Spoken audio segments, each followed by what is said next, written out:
In the year 2000, Enron stood as one of the most powerful companies in America. Stock price soaring past $90 a share. Market value over $60 billion. Revenues reported at over $100 billion. It wasn't just an energy company, it was the future, trading electricity, gas, even weather, like stocks on a global casino floor. Executives flew on private jets. Employees lived like kings. The world looked up to the smartest guys in the room. Then, in a matter of weeks, it all vanished. Stock in free fall, billions wiped out. 20,000 employees devastated. One of the largest corporate bankruptcies in American history. How did a titan built on ambition and brilliance destroy itself from within? This is the shocking story of greed, deception, and the $74 billion scandal that brought Enron to its knees. It began in 1985 with a merger. Houston Natural Gas and Internorth combined to form a new energy powerhouse under the leadership of Kenneth Lay. What started as a traditional natural gas pipeline company soon set its sights much higher. Deregulation of the energy markets opened the door. Lay saw opportunity where others saw risk. In the early 1990s, he brought in Jeffrey Skilling, a brilliant consultant from McKinsey. Skilling had a radical vision: transform Enron from a simple pipeline operator into a high-stakes energy trader. Instead of just moving gas, Enron would trade it like a commodity.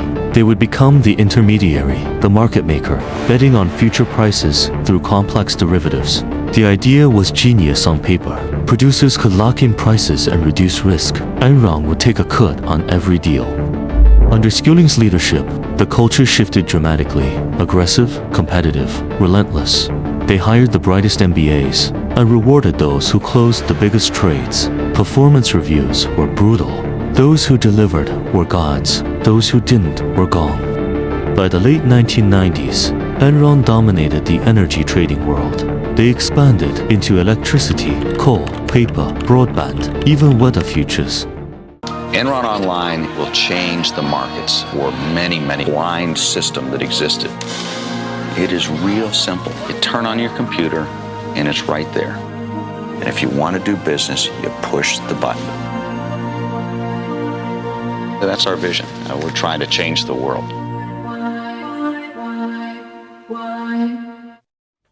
Enron Online, their digital trading platform, handled billions in transactions daily.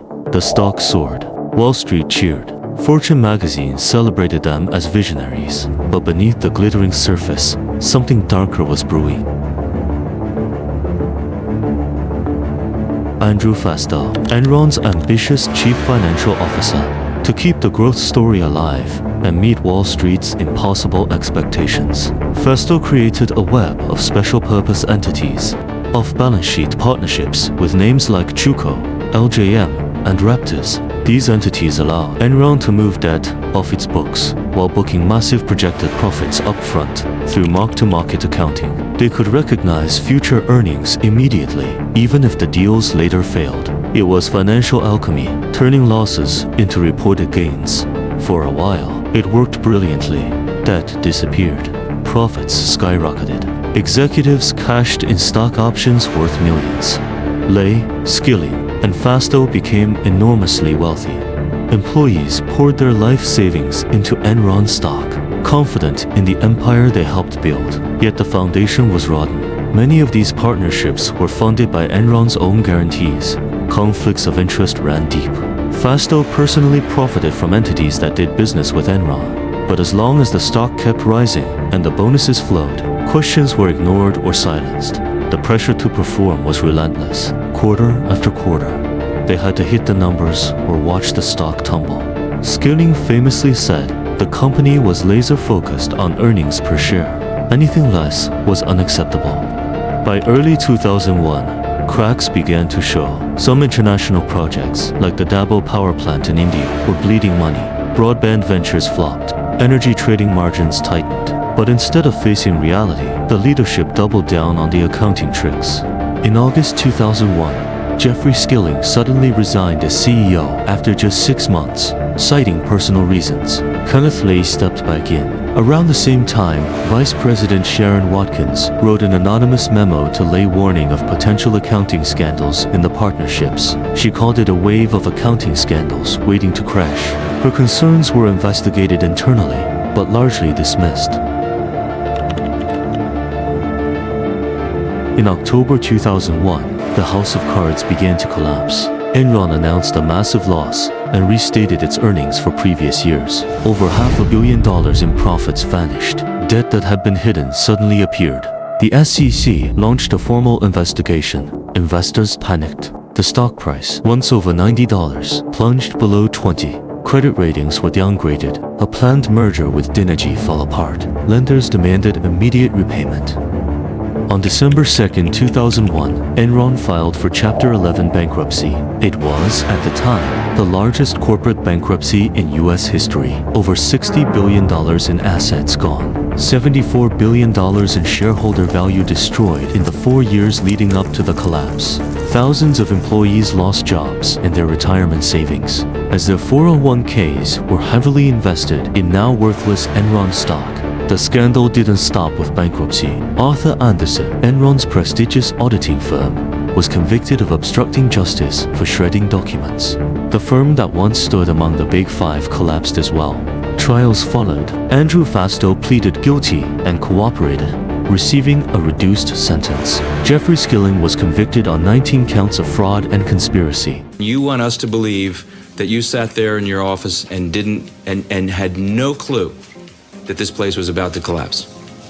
On the day I left, on August 14th, 2001, I believed the company was in strong financial condition. I did not do anything wrong that was not in the interest, and all the time that I worked for Enron Corporation, that was in the interest of the shareholders of the company. Originally sentenced to 24 years, Kenneth Lay was convicted but died before sentencing.